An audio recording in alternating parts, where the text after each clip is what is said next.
Hello everyone, welcome to Meera's kitchen. શું તમારું chocolate ice cream ઘરે બનાવો છો એ બહાર જેવું ક્રીમી અને ચોકલેટી ટેસ્ટમાં નથી બનતું? તો આ વિડીયો તમારા માટે જ છે. એના માટે અત્યારે મેં ફૂલ ફેટ મિલ્ક હાફ લીટર લઈ લીધું છે. GMS પાવડર લઈ લીધો છે, 2 ટેબલસ્પૂન જેટલો લઈ લેવાનો છે. આ મેઝરમેન્ટથી કરશો એટલે એકદમ પ્રોપર જ બનશે. 1 પિંચ CMC પાવડર એડ કરીશું અને 1 ટેબલસ્પૂન જેટલું અત્યારે કોર્નફ્લોર અથવા તો તપકી લોટ એડ કરી શકો. 2 ટેબલસ્પૂન જેટલું મિલ્ક પાવડર એડ કરીશું જેથી કરીને એકદમ થીક બને. અને કોકો પાવડર આપણે 3 ટેબલસ્પૂન જેટલો એડ કરીશું. અત્યારે જે કોકો પાવડર હું લઉં છું એ કેડબરી કંપનીનો કોકો પાવડર જે મળે છે એ મેં યુઝ કર્યો છે. તમે જો આ કોકો પાવડર યુઝ કરશો ને તો એકદમ કેડબરીનો જ ટેસ્ટ આવશે અને કલર બી એટલો જ ફાઇન આવશે જેવી રીતના બહાર મળતું હોય છે ટેસ્ટમાં એ ટાઈપનું જ આ આઈસ્ક્રીમ બની અને રેડી થશે.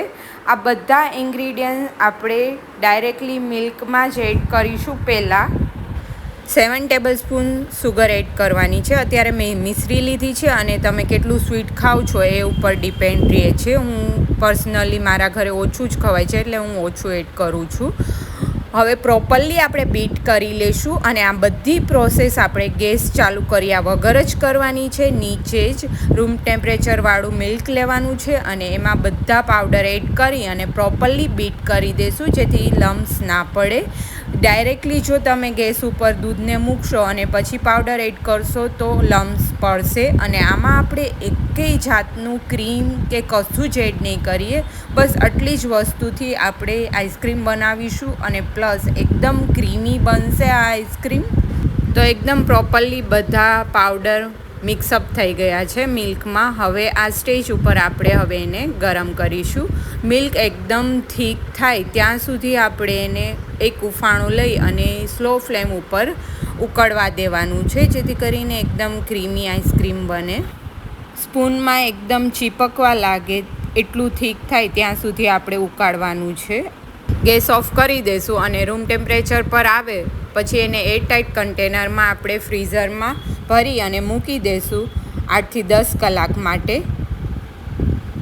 તો 8-10 કલાક પછી આપ જોઈ શકો છો એકદમ થીક થઈ ગયું છે આઈસ્ક્રીમ.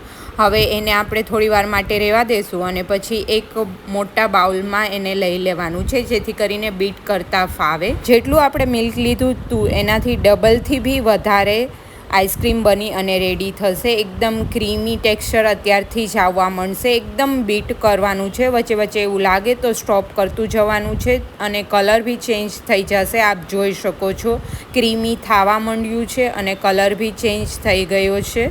તો આવી રીતના ડબલથી વધારે થઈ જાય એટલે આપણે પાછું એને એરટાઇટ કન્ટેનરમાં એડ કરી દઈશું. અત્યારે આપ જોઈ શકો છો આ બાઉલ આખું ભરાઈ જશે. જ્યારે આપણે મિલ્ક એડ કર્યું હતું ત્યારે ખાલી હાફ જ હતું. તો એટલું સહેલું પડશે અને બહારનું આપણે ખાઈએ એમાં શું એ લોકો એડ કરતા હોય છે એ આપણને બી આઈડિયા હોતો નથી. તો આવી રીતના ઘરે જ આઈસ્ક્રીમ બનાવો, બહુ જ ફાઇન બનશે. ઉપરથી મેં ચોકો ચિપ્સ એડ કરી છે. તમે કોઈ બી ડ્રાયફ્રૂટ બી એડ કરી શકો તમારા ટેસ્ટ પ્રમાણે. અને આમાં તમારે જો ચોકલેટ એસેન્સ એડ કરવું હોય તો બી આ સ્ટેજ ઉપર તમે એડ કરી શકો જ્યારે બીટ કરતા હોય ત્યારે. 8થી 10 કલાક માટે ફ્રીઝરમાં રાખી તો રેડી છે ચોકો ચિપ્સ આઈસ્ક્રીમ જે બહાર જેવું જ ક્રીમી બનશે.